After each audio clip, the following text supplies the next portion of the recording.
उत्तराखंड में 25 मई तक के लिए कोविड कर्फ्यू को बढ़ा दिया गया है। बंदिशों के साथ फिर से राज्य में कोविड कर्फ्यू लगा दिया गया है। एक सप्ताह के लिए कोविड कर्फ्यू को बढ़ाया गया है। शादियों में शिरकत करने वाले लोगों के लिए RT-PCR की रिपोर्ट लाना अनिवार्य किया गया है। इसके अलावा जिला प्रशासन ई पास की प्रक्रिया करेगा। कल सुबह 5 बजे कोविड कर्फ्यू की मियाद पूरी हो रही थी, लेकिन उससे पहले ही एक बार फिर से एक हफ्ते के लिए कोविड कर्फ्यू को बढ़ाया गया है। बढ़ते कोविड के मामले और मौत के आंकड़ों को देखते हुए कल सख्ती के आदेश हैं। अब और सख्ती हो गई है। शासकीय प्रवक्ता सुबोध उनियाल ने यह जानकारी दी। तो 25 मई तक कोविड कर्फ्यू को बढ़ा दिया गया है और एक हफ्ते के लिए कोरोना कर्फ्यू को बढ़ाया गया और बढ़ते हुए मामलों को देखते हुए फैसला लिया गया है। साथ ही साथ शादियों में जाने वाले लोगों के लिए सख्ती और बढ़ी है। अब जिन्हें शादी समारोह में जाना है उनको RT-PCR की नेगेटिव रिपोर्ट ले जाना उनके लिए अनिवार्य कर दिया है। इसके साथ ही साथ जिलों के लिए ई पास की व्यवस्था भी होगी।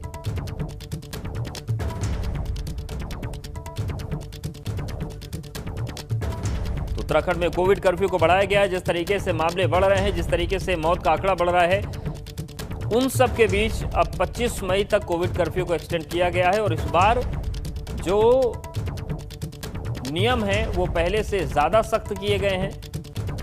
शादियों में अगर जाना है तो RT-PCR जो रिपोर्ट है वो नेगेटिव लानी होगी और इसके साथ ही साथ जिलों में ई पास की व्यवस्था भी जिला प्रशासन करेगा। मतलब एक जिले से दूसरे जिले में जाने के लिए भी ई पास की जरूरत होगी।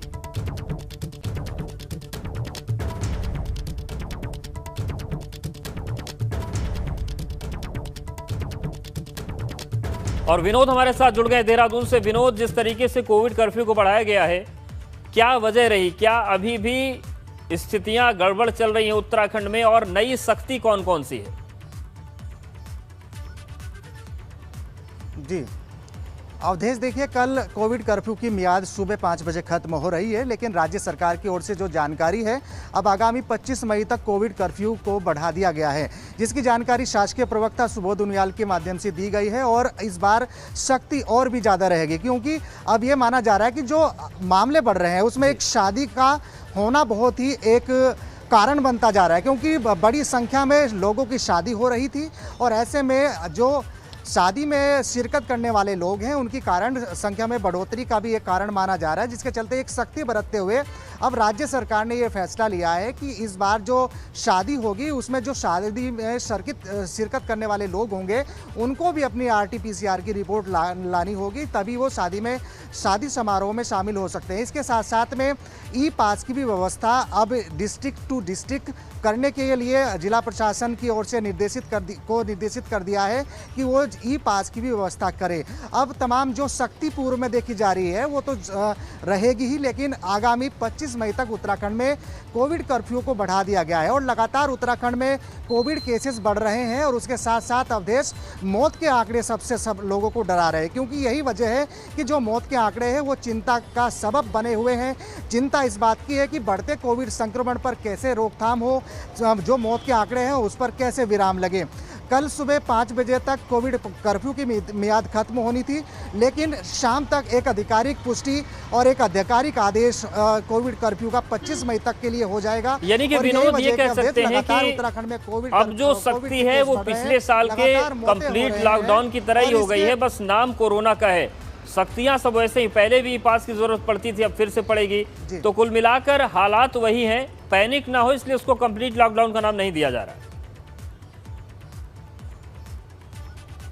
जी बिल्कुल सही कहा अवधेश। और यही देखिए, मैं आपको दूसरी बात बताऊं कि प्रदेश के 4 जनपदों में जिस तरह से विशेषज्ञ मान रहे हैं कि कोरोना की तीसरी लहर बच्चों के लिए सबसे ज़्यादा घातक हो सकते हैं, तो उसके लिए राज्य सरकार ने एक कदम उठाया है कि प्रदेश के 4 जनपदों में, जिसमें चमोली, उत्तरकाशी, पिथौरागढ़ और चंपावत में कोविड केयर सेंटर बन रहे हैं, कोविड अस्पताल बनाए जा रहे हैं बच्चों के लिए। अगर बच्चों में इस तरह के लक्षण तीसरी लहर के दौरान पाए जाते थे, उससे पहले ही राज्य सरकार अपनी सचेत हो रही है, तमाम व्यवस्थाओं करने में जुटी है। और एक केस उत्तराखंड उत्तराखंड में ब्लैक फंगस का भी आ गया है, जिसके चलते अब चिंता और बढ़ने लगी है, क्योंकि कोरोना के केसेस बढ़ रहे थे, मौत के आंकड़े बढ़ रहे थे। तो ऐसे में अब ब्लैक फंगस का एक मामला उत्तराखंड में आया है। तो जरूर है राज्य सरकार की चुनौती बढ़ रही है, स्वास्थ्य विभाग की चुनौती बढ़ रही है, लेकिन आगामी 25 मई तक कोविड कर्फ्यू जारी को बढ़ाया गया है और सख्ती के साथ बढ़ाया गया है।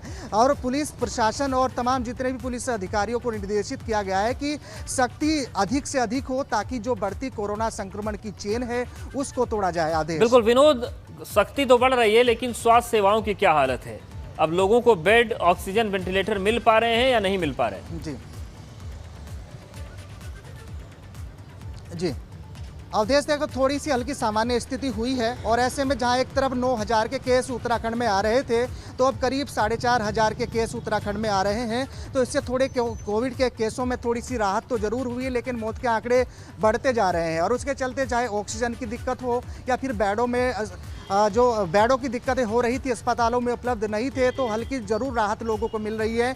अब कई ऐसे हॉस्पिटल है जहां पर अब बेड उपलब्ध हैं, ऑक्सीजन उपलब्ध है, ऑक्सीमीटर, तमाम दवाइयों की कालाबाजारी पर भी राज्य सरकार ने नकेल कसी है। तो थोड़ी राहत की बात उत्तराखंड के लिए यही है, लेकिन मौत के आंकड़े सबसे डराने वाले और सबको हैरान करने वाले हैं, क्योंकि लगातार कल ही 190 से ज़्यादा मौतें उत्तराखंड में हुई है। और आप इस बात से अंदाजा लगाइए अवधेश की प्रदेश के 13 जनपदों में और छोटे से प्रदेश में 190 से ज्यादा मौत होना कितना चिंता का सबब है, चिंता का विषय है। ऐसे में जो कोरोना कर्फ्यू लग रहा है, इसका पालन जनता को भी करना चाहिए, क्योंकि अगर आपसे लापरवाही होगी तो फिर आपका भी नुकसान होगा और व्यवस्था भी चरमराती है। शुक्रिया विनोद आपका जानकारी के लिए।